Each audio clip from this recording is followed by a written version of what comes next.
So my name's Kate Drummond, and years ago, I don't know, when was the Surgical Student Society in Melbourne formed? 2009. Sorry? It's our 10th year. Yeah, 2009. 10th year. So I hate to say that I've been involved with them from the very beginning, when we tried to pull together, a surgical interest group, and I don't do that much anymore, but you guys have done a great job. It's really gone from strength to strength, so it's a fantastic thing. Well, it didn't exist when I was a medical student. And I usually, though, do give the first talk about going to theatre and surgical instruments, which I'm sure you will find completely bewildering. Who's been to theatre yet?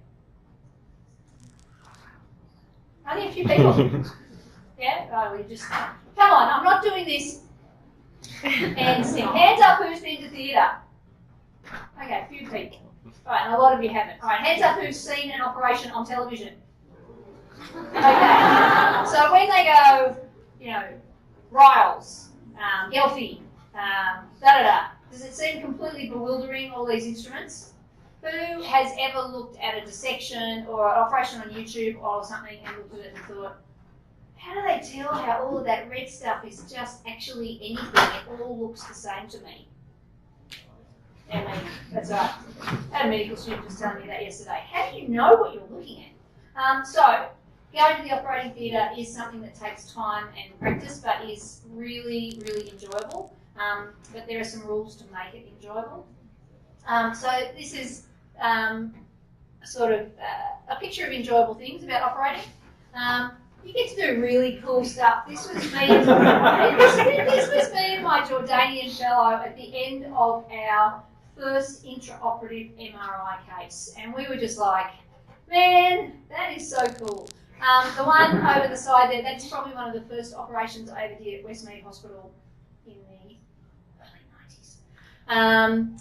And just pictures of teams that I've worked with and whatever. So being in the operating theatre is fun and enjoyable. It can be stressful, and it can be boring sometimes if you're not actively involved in what's going on and you can't see or you don't know what's going on. So you learn to live with that. It'll get better. So etiquette of being in the operating theatre. It is your right as a medical student to be in the OR to learn. So it is your right, but you do serve no useful purpose on most occasions. Not always. Every so often, we have students scrub in and do parts of the operations, but you do serve no useful purpose. So therefore, not everyone might see that on a stressful day. So there are ways to keep yourself out of trouble. So do let everyone know who you are. Everyone looks very much the same in the operating room. It's all become very ecumenical. No one's allowed to have a doctor hat or a nurse hat or a technician hat or whatever. That's how it used to be when I was training, and as a medical student, you had an apricot hat, which is no good for anybody's skin tone, let me tell you. And I was desperately waiting until I got my navy blue doctor hat. People don't know who everyone is, so it's great if everyone knows who you are. It's a little bit easier now that we all tend to do the WHO surgical safety checklist, and so there is an introduction at the beginning of each case, so that makes things a little bit easier. But make sure everyone knows who you are. Be tactful. I know some of us are perhaps a little bit on the spectrum and not with the best of tact. I include myself on that, but if things are getting really tense, then and everyone's gone quiet in the room, that's probably not the time to go, what's that over there? Probably best to wait until things seem a little bit more jovial again, but people like you to ask questions, they're interested, they want you to look interested, they want you to help when you're asked, but make sure that you're doing something sensible. So, but things like rolling the patient and whatever, if you look like you want to be there helping, then people are going to ask you to do more things. Stay out of the way when necessary. If things get really tense, there's always a wall to just wait against until things have stopped getting crazy. And I think maintain confidentiality and privacy of the patients at all times. We'll talk a little bit more about what's important about that in your universe where nothing is private and everybody knows everything. You millennials, as opposed to me. Don't ignore, you're there with a registrar or whatever, don't ignore the other people around you. As I said, don't ask questions when things are tense. Try and not get in the way. That's difficult. It actually takes quite a bit of time to learn how to navigate around an operating room. As in, you won't have, I naturally, because I've been in it for so long, have a spatial awareness that there could be something sterile here behind me, and the way I move around, but you won't have that, so you've just got to be extra careful of what's there. Don't unsterilise things, but if you do think you've touched something that you shouldn't, please speak up. It will make people trust you. Because that could potentially hurt the patient. So if you think you've brushed up against something, everyone's going to go, no. But own it and let everyone know about it. Try and not look bored. If you are bored, go. If you can't see and nobody's talking to you because it's a difficult operation and you can't see down the hole, we're not here to waste your time. So don't feel it's a badge of honour to stand in the corner of a spinal operation that I'm doing that you can't see down, and I've already got 2 medical students scrubbed in and you can't see. Unless you're enjoying the banter and want to ask me a few questions and my anaesthetist is teaching you about tubes, go. Okay? No one wants you to just stand there. That's not a badge of honour for that. It kind of annoys us when you're there but you're not there. So if you're sitting in the corner fiddling on your phone, I don't know, go do something else. Go somewhere else. That's okay. Be very careful about taking photos. In fact, I would just recommend that you don't. Be very careful about taking photos and be really careful about what you say on social media. It can seem as innocent as you like. And you can be in the most private group that you want. Someone who knows someone will always know someone who's having an operation at your hospital that day. And whether they're right or wrong, they will misconstrue anything that you write down. So a very clever, very smart, very good registrar of mine did her first meningioma, little tiny benign brain tumour, and with no identifying details or anything else, just put on her Facebook page, so cool, got to do my first meningioma today, I really feel like a great brain surgeon. And of course, a friend of hers knew that their mother was having an operation that was a brain tumour at that hospital on that day, and all of a sudden everyone was going, so they're practicing on my mother? First one. So be really careful what you put out there. Then the other one that was a classic was right sort of when all of the doctors' long hours started, and that we should not be doing long hours of this and that and everything else. Another one of my registrars put up on his Facebook page, or I don't know, it might have been Twitter or I don't know what, one of those things. It must have been Facebook. I think it was quite a while ago. Just worked 24 hours, slammed it out, blah, blah, blah, unit short staffed, blah, blah, blah. He was actually trying to be kind of macho, like, bam, I'm being a brain surgeon, I've just done 24 hours, it's great, blah, blah, blah. So all of these comments flooded in. You should be contacting the AMA Junior Doctors Association. These are unsafe hours. Your unit should not be making you do that, blah, blah, blah, blah. So my head of unit automatically put him on leave.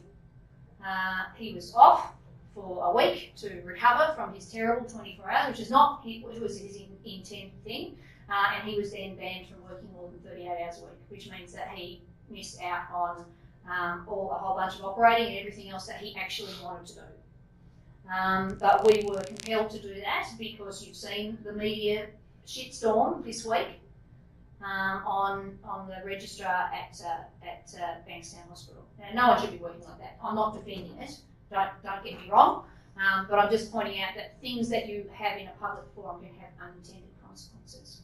I know you've been told that, but I think you should be told it again. Anyway, so yeah, just try and be a little bit sensitive, and remember that although this seems very cool and it's a lot about you because it's your first surgery, your first cardiac surgery, or your first beating heart, or whatever, this is actually about the patient. And so always be looking at it through the lens of what is the best thing, not for the surgeon who you're trying to impress or the nurses you're trying to not piss off or whatever else, but what is best here for this patient, who is really should be the centre of it all. Okay. Any questions about theatre etiquette?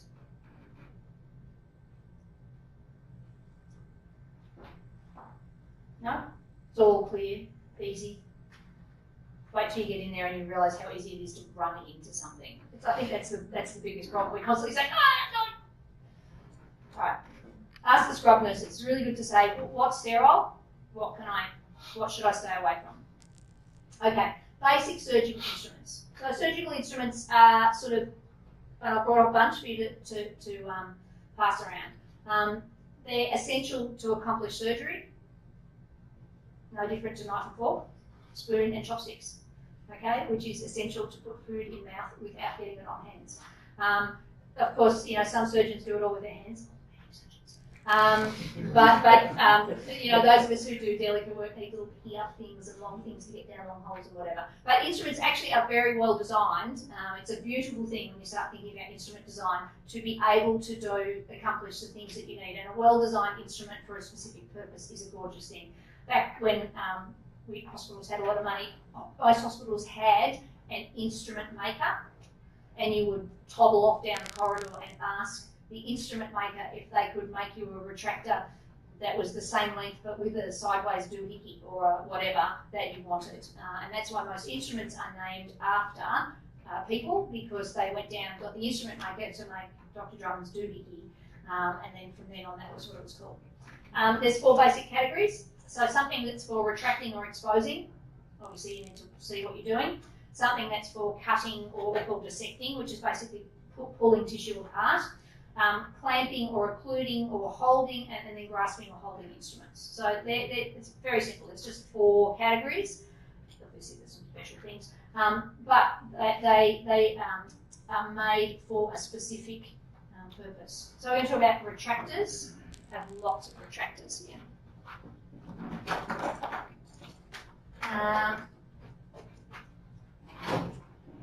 So they basically hold tissue out of the way because you need to be able to see. But of course, depending on the type of tissue that you're going to hold it away, I probably need my glasses to just read what I've written here. Depends on how deep they are, how sharp they are, how gentle they need to be. And the 2 basic types are handheld or self-retaining. So, we just say self-retaining are something like this, in that they have some sort of a mechanism by which you can open them and then they can be held open. So some sort of a ratchet type situation is the most usual one. And handheld, obviously, and this is where the medical student comes in. Handheld goes over the liver and holds the liver out of the way, for about 4 hours while they're futzing around with the gallbladder, which luckily you'll never have to do because of microscopes. But yeah, when I was training, that's what you would do. Although sometimes they get you to do it with your hand in a pack, and your hand was like this for so long that you get a median nerve palsy. Because you'd occluded your carpal tunnel, so you'd kind of come out with these completely numb 3 fingers. So handheld or self-retained. Just lots of different pictures of them there, but you can see a self-retainer down here, and then all sorts of different little long, short, 2-ended, 1-ended, depending on the job that you're doing. So if I told you this was a diva retractor, what sort of things would you retract? Because I've told you liver, but in general terms, this would be retracting what? Deep. Okay, this is a big cavity retractor, isn't it? You ain't going to put this in the brain or up the nose. All right, this is abdomen, pelvis. Okay, so a diva retractor. And so you can get right in the chest, get right into, so you can pass these around as we go along, have a look at them. I want them back. It's taking a long time to collect these instruments. And you can have various widths and depths. And so like, mother of all diva retractors. You know, like, you know, I'm not even sure what I do. Yeah. Then you might have something like a Richardson. So again, sort of deep incisions because it's got a long blade, yes?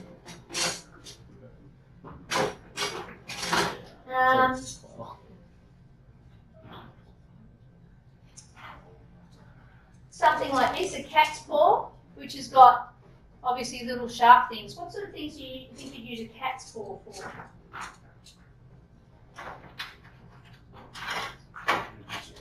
Superficial, and what is the most superficial thing?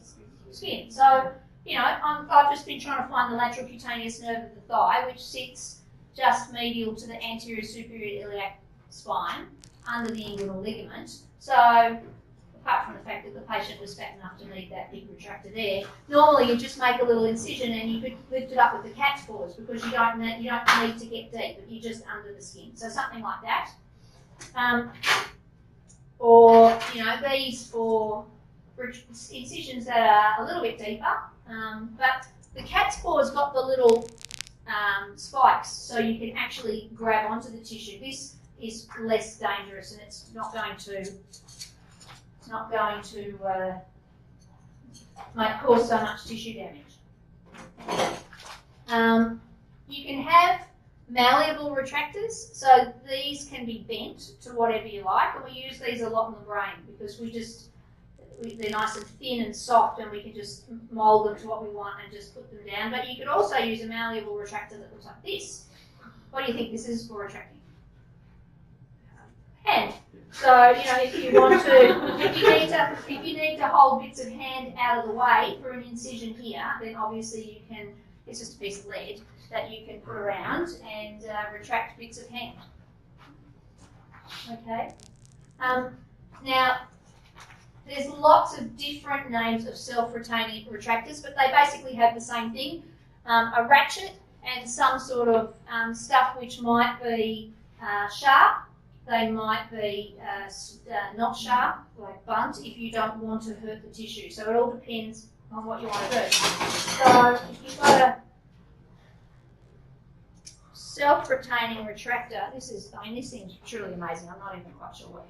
Obviously, it's got these little sharp bits that you can grab the skin, and then a ratchet that you can move it apart. It's got sort of the whole shebang there, really. Or something like this, which has also little arms that mean that if you want to, say you want to put this in your incision, I want to put this in my ASIS incision and pull everything out of the way, but this is in the way of my hand, then I can move these little things to put it down here so that the rest of it's not in my way. It's beautiful, isn't it? No? Really beautiful. So lots of different little versions. Now all of them are actually, and the worst thing about if you learn that this is a wheat laner in the US, you come here and it's a Mollison's. So we also make up different names. They're almost hospital specific, so it's a little bit difficult. And then you can come up with stuff that's like, okay, so this, you're really getting in there with this. You're either cracking ribs or doing this, and you can put a little attachment that goes on here as well that puts a diva on it as well. So, you know, if you're really doing the Mercedes-Benz blah blah, that's what you're doing. Okay, so retractors are of a size, a depth, and a sharpness or a bluntness depending on the tissue and the cavity you're dealing with. Any questions? Yes? Do you feel the need to change the name somehow systematically? No. Say, I don't know, D1. Certainly. No. It seems complicated, but the reality is you use a small number of familiar instruments. And so once you use it, it's not a problem. And if I had to say, give me a D1, actually, I become completely dysphasic while I'm operating. So usually I just go, And luckily, I have very good scrub nurses who go, oh, okay. She wants one of these. But yeah, no, D1, I wouldn't remember that either. I don't think so. It's a true story. So once one of my colleagues came from New Zealand to as a sabbatical, and he came and watched us operate, and he got to the end of the case, and he came over to me and he said, "That was fantastic." And I was like, "Oh, thank you." I said, "Not you." He said, "I don't think you asked that scrub nurse for a single thing, and she just put it in your hand." So there you go. So yeah. All right, retractors. Okay, cutting and dissecting instruments. So dissecting is what we use. The name we kind of use for cutting or separating tissue. Does that make sense? So again, always fit for purpose. But obviously they're sharp. If you want to just put them in a pile up the back, and then we'll put them all in. You can just keep them there. Thanks. Obviously they're all relatively sharp. I don't have I think I have a scalpel blade somewhere. But not a blade, it's a handle. It'll come up. It'll appear out of nowhere at some stage. Alright, don't worry about that.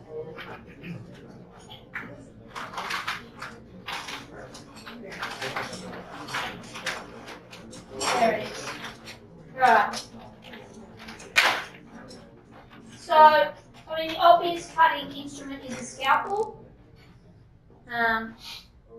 which is a blade and a handle and disposable blade. And scalpel blades actually come in lots and lots of different types, depending on what you want to do. So, you know, number 21, making big cuts, so you can put that god-awful massive retractor in. These sorts of things are what we use to cut dura. And then your scalpel handle will be long or short or thin, depending on the blade that you're going to put on it. So, you know, this is the kind of thing that neurosurgeons would use to open the dura in the spine, and this is the kind of thing that you might use to make a big skin incision. And, you know, they can be long for deep because the dura is a long way in, or just sort of regular size. All right? I actually can't put scalpel blades on handles. I find it tricky in case I cut myself. I have cut myself, but nurses do it very well. All right. So obviously scalpels are the best instrument for division of tissue because they're clean, beautiful, made to cut smoothly. They're less traumatic than scissors because scissors actually damage a thin layer of tissue as the blades come down because the blades are not as sharp as a scalpel. Obviously, you need to hold them in a way that gives full control. What sort of control? What do you think that's like? Where's my scalpel blade? It's still not on today. What will give you control of your scalpel? Something like a pencil. Okay.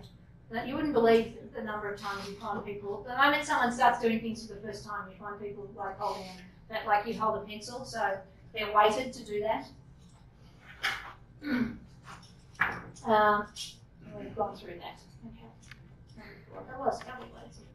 Okay. So scissors also used for division of tissue, but sutures and dressings as well. And again, what have we been saying? Fit for purpose. So we go from something like this. What do you think I use that for?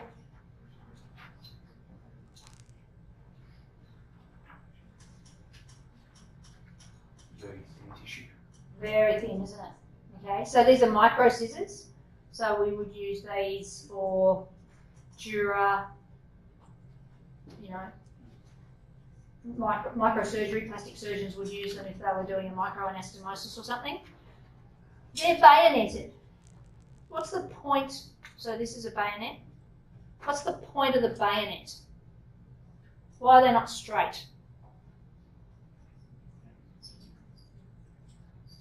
see them? That's right. The line of sight is, my hand is not in my way, the way of my line of sight when I'm looking down the barrel. So if I'm using these down a long dark hole, if this was straight, my fingers are going to be in the way. So bayoneting allows you to look over your own hand to the end of the instrument. Then you've got something like this. What are you going to use this for? We need to go deep and cut. Long hole, big hole, pelvis, abdomen, chest, something awful. Okay. What about this one? Someone else. I mean, deep but fine, yes? You know, not as deep as this awful thing, but still. And these little things, something superficial. I might use this for a carpal tunnel or something like that to just divide the flexor retinaculum. That'll just be telling me whether my patient who I ran away is woken up. Excellent. Pain in the groin where the big cut is. Excellent. So, the main thing about learning to use scissors is learning how to actually use them. How to, put the tips where you can see them. To only cut with the tips. Because if you cut with here, you've got stuff on the other side that you're cutting that you didn't mean to cut. So cutting with the tips, being able to see the tips, and being able to steady them with how you hold them. Some people can palm scissors, so can use them without having their fingers in the holes at all, which gives you a lot more versatility. I cannot use scissors palming them. I have to have my thumb in one, and then I use my fingers to steady them. I think most people have at least one finger in the holes. And so the first thing you guys are probably going to get to do is to cut stitches. And so you need to remember what to do when you're cutting stitches.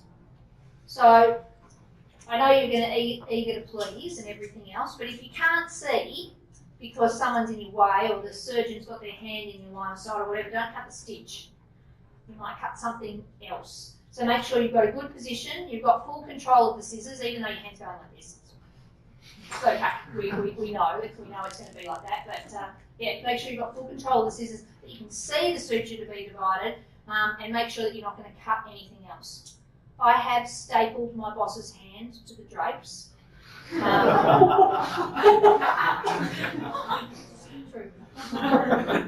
I was trying so hard to do a good job that I didn't notice that his thumb was under the drapes, and I stapled his hand to the drapes. To his credit, he just kept going, ow, ow, ow. And we're like, I'm looking at him, what's he doing? And I looked down, I'm like, oh my God! So to hold the scissors, you will probably use your thumb and your fourth finger so that you've got a third and an index to steady the scissors. But place it as far forward as you can so that you've got maximum control of the tips. So there are a few different sorts of scissors here, but I think we've kind of talked about this stuff. Nails, mitts and bounds. Some things that look like chicken cutters because you're just going to cut. Start here. Yeah. That's a little odd. Look at that. What would you cut with that? I have no idea. I've never seen anything like that.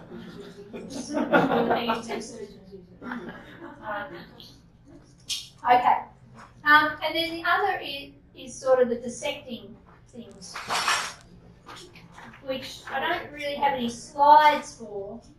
However, quite often what you want to do is sort of push tissue away or divide it. And so you might have a whole host of little instruments like this that can just push tissues apart or push them away. So for instance, this one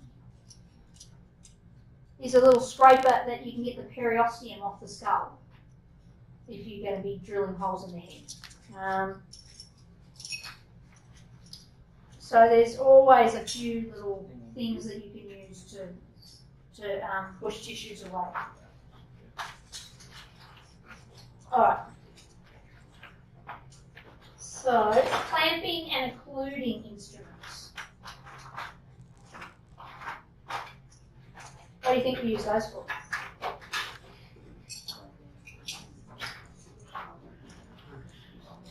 They're either to hold things or to close off a hollow structure. So we either just use them to hold tissue, or we use them to clamp off a blood vessel, clamp off a bowel, whatever. So they all look something like this. So this is a mosquito or a hemostat. And again, it comes with a ratchet to close and to open. Okay? So these instruments and needle holders you can palm. You don't need to put your fingers in it. If you want to learn how to do that and look cool, then you take one home and practice it 4 million times and you'll be able to do it. But, you know, so depending on whether they're curved or straight, depending on whether they've got little serrations here, which are quite sharp or which are quite gentle, depends on whether you're going to put them on tissue that you want to take off again and the tissue to be normal again, or whether it's actually a tight hold that's going to occlude or damage the tissue. So we use mosquitoes mostly to go around little blood vessels. They're also known as hemostats, Kelly's Holstein Cryles, and they're mostly used to clamp blood vessels or hold the edge of the tissue. So say you've got a really, really hopeless medical student and they're really bad at holding the what do you call it? The cat's paws and keeping everything out of the way. What you can do is get a whole bunch of these and grab the skin edges and hang them over the edge with a weight on them, and that'll hold it over the medical student and go and update Facebook or whatever it is that they want to do. So the various types of hemostats.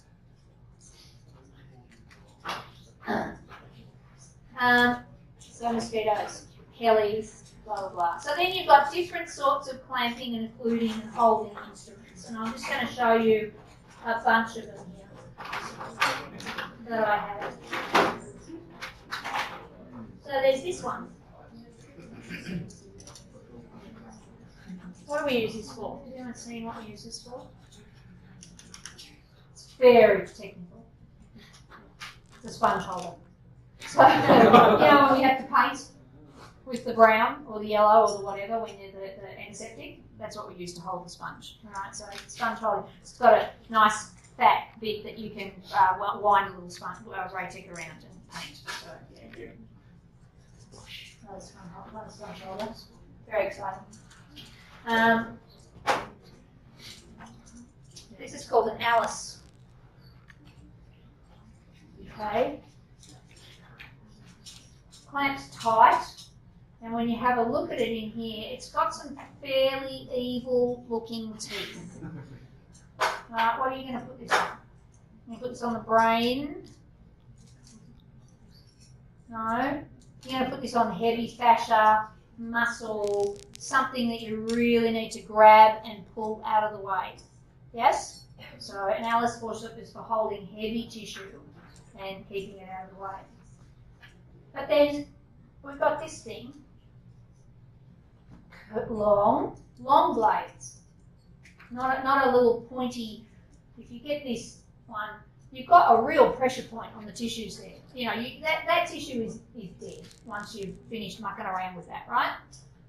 This one, you've got this long, nice curve of application, yes? And when you have a look at it, the blades, although serrated, are really quite soft. Okay? So if you were thinking about what you might put this on, what might you put it on? Clamping the blood vessel. So bloody big blood vessel. Oh, aorta. Okay, I'll go aorta. What else? Intestines. So intestines. Yeah. So, you know, bottom of the stomach, if you were, or a nice bit of large bowel, because you could realistically expect that this would be gentle on the tissue, and when you took it off, the tissue would continue to function. Okay, so fit for purpose. Very important. We do use things that apply clips to permanently occlude blood vessels. So this is a clip applicator, and sitting in the jaws of that will be a little piece of metal that's just a little V. And you stick the little V in there, it's got a little special applicator, it sits in there, and then you put it around the blood vessel and you close it, and it will permanently occlude the vessel with a little clip that stays on. So they come in all shapes and sizes of long, short, big, depending on what you want to do. So that's a hemoclip. Grasping and holding, I've shown you the drape force, the grasping forceps, and I've shown you things like the Alice, which is really going to attack really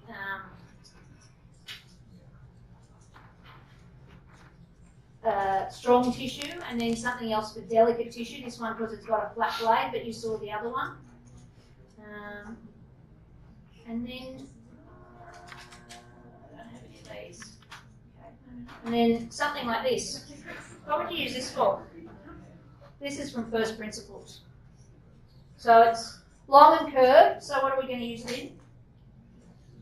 Deep. Okay. It's got pterodactyl teeth and awful looking serrations. So what are we going to use it in?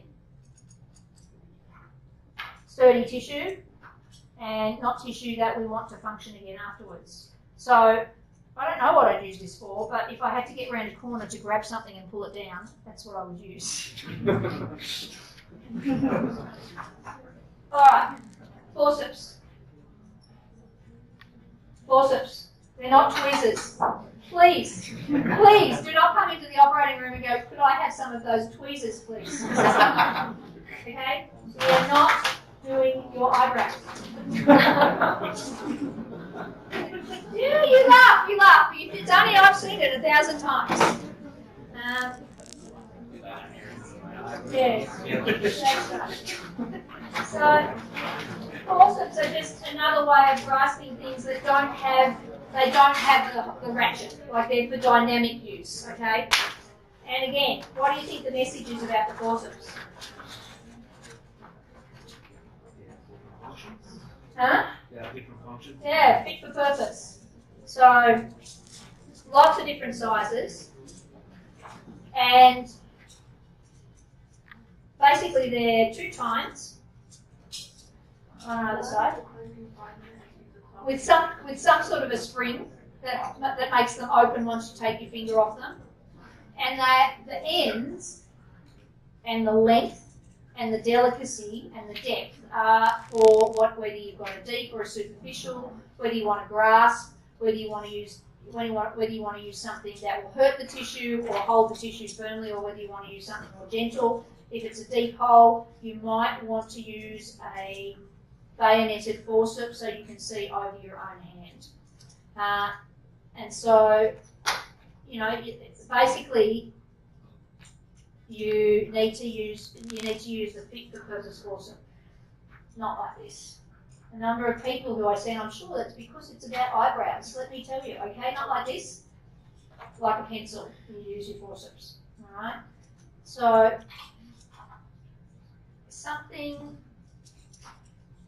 we've got here little tiny ends with no teeth for delicate tissue. Bigger, heavier, but still no teeth, so relatively delicate. I'll find something with teeth here. Have we got anything with teeth? Oh yeah. That's got teeth. So that's got little teeth on the end so that you could grab something really hard. And obviously something like this really for micro work. And something like this if you need a bayonet.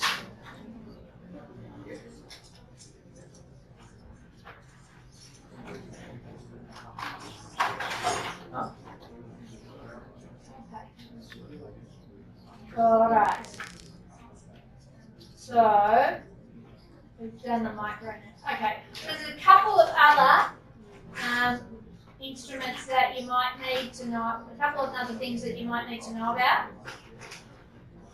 The really fun stuff, which are bone tools. What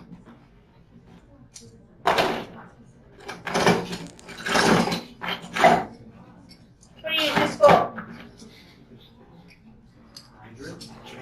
What's a drill? Yes. Yes, burr holes. This is how you get into a head. Not anymore, unfortunately, but it's what you used to get into a head, and I still keep one because they're so much fun. So when the drill breaks because the electricity goes out, like the internet that went down in the whole hospital this morning, we had to suspend all operating because we couldn't cope. True. If the electricity or the compressed air goes down that's working your drill, you might, or if you go and work in Africa, you might need to know how to use a hand drill. So this is called a perforator because it's got a little blade at the top bottom here, and when you put it on the skull and spin it around, it will cut a progressively deeper hole in the bone until it starts to rock. The moment it goes through the inner table, it actually starts to rock. You feel it. And then, of course, you take that perforator off and you put the burr on, which has lots of blades. That means you can then deepen the hole, but with a non-cutting tip. Why do you think we went away from these? A lot of manual labor. Yeah, but you know, you got good at it. So actually, that was more rare than what you think. Although the first burr hole that you ever did, you know, you did one turn, and then you took it away, and you went, and then you did one turn, and then you took it away, and you went. So yeah, it took like there's an hour and a half burr hole. But it's actually quite a lot of work. So if you need to do like a bifrontal craniotomy, you've got to drill about 8 holes and then join them up with what used to be called a jiggly saw, which is like a little wire that you pull between the two and cut the bone. So by the end of that, I had a boss, and we get the bone off. So when I was at Westmead, we get the bone off, and we'd be so exhausted by the time that happened. He'd kind of go, he'd touch the brain, and he'd go, it's a little bit swollen to the anaesthetist.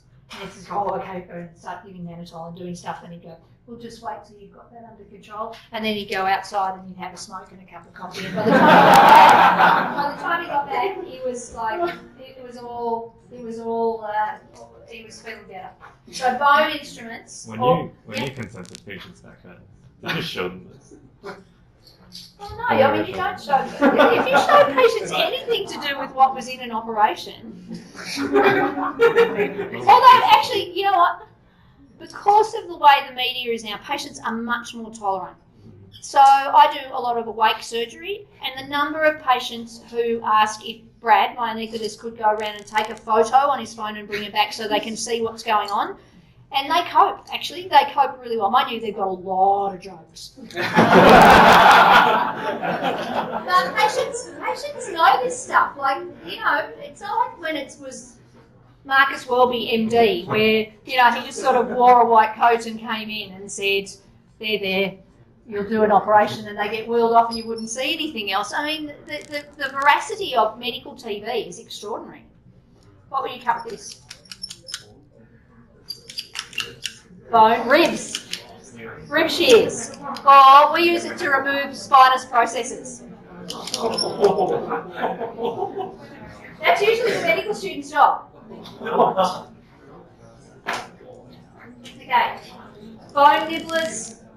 Double action, because actually it's quite hard to nibble away bone, and you know the air-powered drill is your best friend. That's true. I don't do a lot of by hand bone nibbling, but sometimes you've got more delicate bone, and so you might want to use something like this, a punch, which has an upcutting motion, so that you've got blades just on either side of these little things, and so you slide it onto the bone and put it down, and it'll punch out a small piece of bone.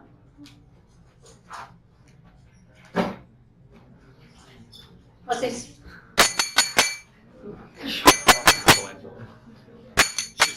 Yeah, orthopedics.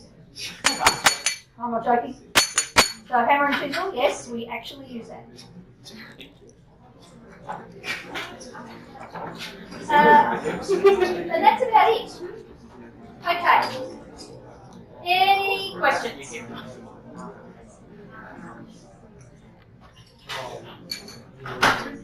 Any questions? No? When do you all get to come to theatre? Tomorrow. You've got no plans, yeah?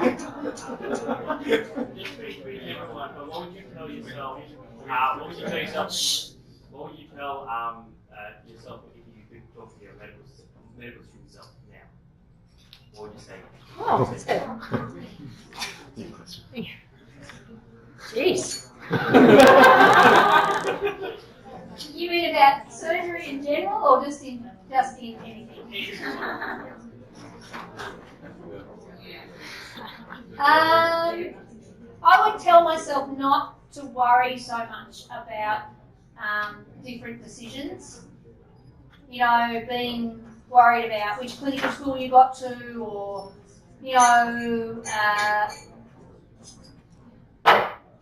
each little exam, or if you don't know what you want to do or whatever, because I worried about that stuff, but in the end I really don't think it matters. I would just tell myself to enjoy it, and I can't possibly say drink more beer because I didn't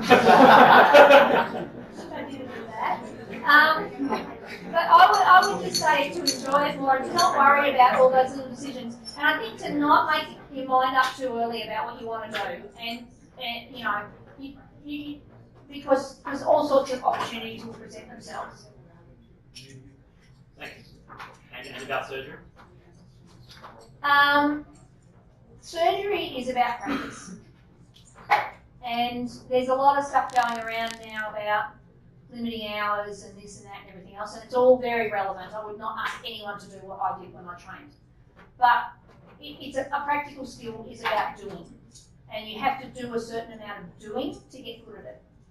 And, you'll hear a lot about competency-based training and this and that, and it's not wrong, but when you think about it, there's no one out there saying to the Australian cricket team or to Olympic athletes, you really should only be doing 38 hours a week and, having some sort of work-life balance. I mean, if you're going to do something great and really good, it's going to take a lot of time. So surgery is a bit like that, and you've got to work out your way around that while still maintaining your own mental health and sanity. And the other thing is, you think about what you would want for your mother. Do you want someone who's been signed off as competent, having done 10 operations, or do you want the person who's done 1,000? Well, you want the person who's done 1,000, and that's because we all know intuitively that to be really good at a practical skill, you have to do a lot of it. Now that's not meaning that one day you'll be the person who's only done 10 and you'll do well, but I'm just saying that there's an intuitive thing that if you want to do really well at a practical skill, you have to do as much as possible of it to get really good at it. Because it's the 95%. 95% of operations will be straightforward. You'll see the anatomy. It'll be as you expected. Everything will be fine. But it's the 5% where the appendix is not where you thought it was going to be, where the lateral cutaneous nerve of the thigh is not where you thought it was going to be, where all of a sudden there's bleeding from the bottom of the deep dark hole or whatever, where you have to have done 1,000 to know how to fix it, not just 10. Does that make sense? But surgery's fantastic. Don't do anything else. Unless you really want to. Any other questions? Yeah. What's your favourite procedure to do? My favourite procedure is awake craniotomy, What's that? where you do brain surgery on someone awake to remove their brain tumour, so you can map out the motor or speech cortex, avoid it, and test them with speaking or motor function while you're operating. It's the best operation. All right, my phone's ringing. That better be the end.